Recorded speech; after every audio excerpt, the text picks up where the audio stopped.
jiilaan dadku oo la dholondholay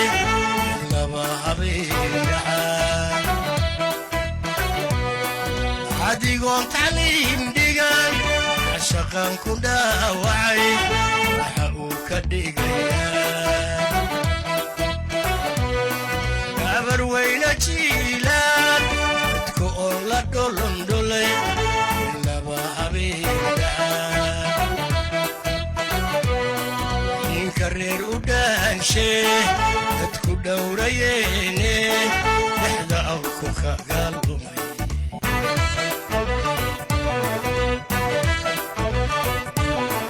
ninka reer u dhaanshe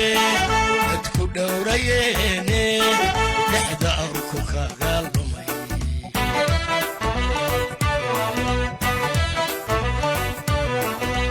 gelin iskoolka dhammayso oo ku dhaqaa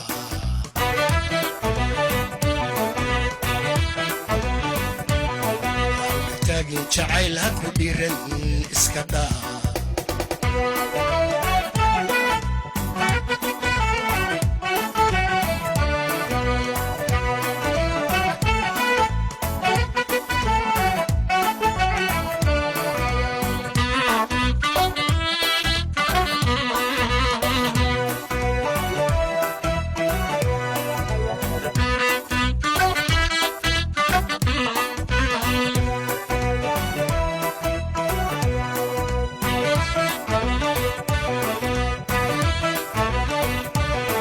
dhalintii waxaa dilay isdhedheda arooryaad dhowida jacayl mar hadduu dhigo qaad dhulfa oo dhaqaaq yahay ala dheelin noqotay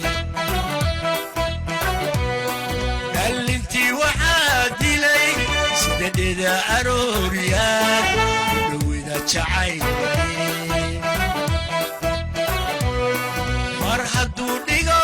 qaad dhulfa oo dhaqaaq yahay ala dheelin noqotay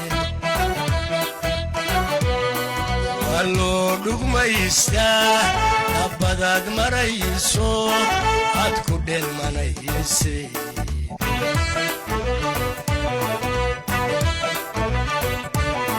waa loo dhugmaystaa dhabbadaad marayso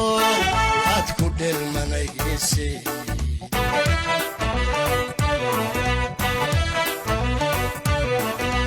gelin iskoolka dhammayso oo ku dhaqaa